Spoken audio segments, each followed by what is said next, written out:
తమిళ hero దళపతి Vijay political ఎంట్రీకి శరవేగంగా అడుగులు వేస్తూ ఉన్నారు. పార్లమెంట్ ఎన్నికల నాటికి పార్టీ వచ్చేలా ప్రణాళికలు రచిస్తూ ఉన్నారు. విజయ్ మక్కల్ ఇయక్కం అభిమాన సంఘంతో ఆయన సమావేశమైనట్టుగా తెలుస్తోంది. చెన్నై శివారు పనయూరులో 150 మంది అభిమానులతో భేటీ అయి పార్టీ అజెండాపై చర్చించారు. ఇప్పటికే అభిమాన సంఘాన్ని పొలిటికల్ పార్టీగా మార్చడానికి కసరత్తు చేసిన విజయ్ సన్నిహితులు ఈసీకి కూడా దరఖాస్తు చేశారు.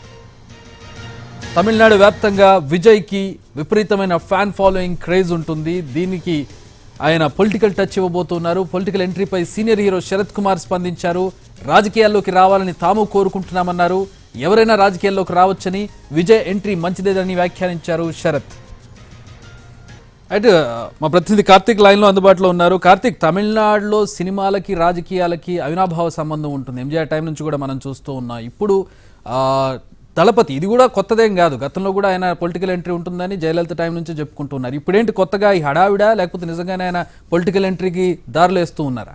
అంటే ఈసారి అయితే ఎలాంటి హడావిడి ఏం లేదు. గత ఎన్నికల్లో లాగా ఊరికే ఫేక్ వార్తలకి ఫేక్ ప్రచారాలకే పరిమితం కాకుండా ఈసారి అయితే 2026 ఎన్నికల్లో తమిళనాట విజయ్ పోటీ చేయబోతున్నాడు. అదైతే చాలా స్పష్టంగా కనబడుతుంది. అందుకు సంబంధించినటువంటి ఏర్పాట్లన్నీ కూడా విజయ్ మక్కల్ ఇయక్కం అని ఏదైతే ఉందో ఆయన అభిమాన సంఘం, దానికి సంబంధించి దాన్ని పొలిటికల్ పార్టీగా కన్వర్ట్ చేయడానికి ఇప్పటికే ఈసీకి దరఖాస్తు చేసుకున్నారు.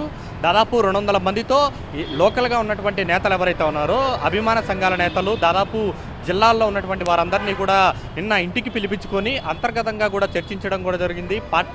పార్టీ గుర్తు ఎలాగుండాలి, పార్టీకి సంబంధించినటువంటి పేరు ఎలాగుండాలి అనే దాని మీద కూడా పూర్తి స్థాయిలో ఆయన చర్చించినట్టుగా కూడా తెలుస్తుంది. కేవలం మరొక వారం రోజుల్లోనే నేరుగా ఈసీ నుంచి కూడా అఫీషియల్గా కూడా ఈ యొక్క వార్త అయితే రాబోతుంది. ఇది ఒక రకంగా తమిళనాట గతంలో నుంచి ఏదైతే దాదాపు 5-6 ఏళ్ల నుంచి కూడా విజయ్ వస్తారని అనుకుని మాటలు మాత్రమే నడిచాయి. కానీ ఈసారి మాత్రం విజయ్ చేతల్లో చూపించబోతున్నారు. పార్లమెంట్ ఎన్నికల కంటే ముందుగానే కూడా విజయ్ పార్టీ అనేది ప్రకటన అయితే రాబోతుంది. అయితే ఈ పార్లమెంటు ఎన్నికల్లో పోటీ చేస్తారా లేదా అనేది మాత్రం పెద్ద ప్రశ్నగా ఉన్నప్పటికీ సాధారణంగా మాత్రం కార్తీక్, ఇక్కడ తమిళనాడు రాజకీయాలన్నీ కూడా రీజనల్, అంటే స్థానికంగా ఉన్నటువంటి ప్రాంతీయంగా ఉన్నటువంటి విషయాల్లో కనపడుతూ ఉంటుంది రాజకీయం అంతా కూడా. కానీ ఇక్కడ పార్లమెంట్ ఎన్నికలను టార్గెట్ చేయడాన్ని ఎట్లా చూడాలి విజయ్?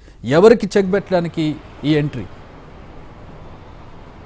అంటే ఖచ్చితంగా ఈసారి ఎంట్రీ ఇచ్చేది మాత్రం పార్లమెంటు ఎన్నికలను దృష్టిలో పెట్టుకొని అయితే కాదనే అభిప్రాయం అయితే ఆయన సన్నిహితుల నుంచి వస్తుంది. అయితే పార్లమెంటు ఎన్నికల్లో పోటీ చేయకుండా ఉంటారనేది మాత్రం చాలా స్పష్టంగా అత్యంత సన్నిహితుల నుంచి మనకు అందుతున్నటువంటి సమాచారం. అయితే ఒకవేళ చేస్తే కనుక ఎలాంటి పరిస్థితులు ఉంటాయనేది మాత్రం చాలా ఆసక్తికరంగానే ఉందని. ఎందుకంటే గతంలో కూడా బీజేపీని వ్యతిరేకిస్తూ బీజేపీ టార్గెట్గా కూడా చాలా రకాల కామెంట్స్ అనేది కూడా విజయ్ చేసినటువంటి నేపథ్యంలో తాజాగా విజయ్ పొలిటికల్ ఎంట్రీ పార్లమెంటు ఎన్నికల్లోనే ఉండబోతుందా, లేదంటే అసెంబ్లీ ఎన్నికల్లో బరిలో ఉంటాడా అనేది మాత్రం చాలా ఆసక్తికరంగా మారింది. దీనికి సంబంధించి ఒక క్లారిటీ అనేది కూడా కేవలం వారం 10 రోజుల్లోనే రాబోతోంది. Chakri, alright, thanks for the updates Karthik.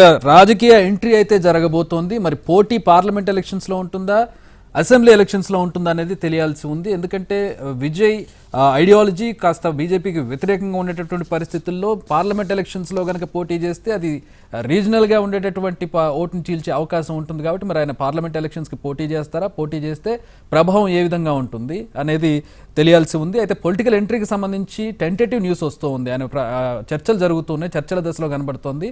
ఇంకా విధి విధానాలు, పార్టీ ప్రకటన, చాలా వ్యవహారాలు ఉన్నాయి.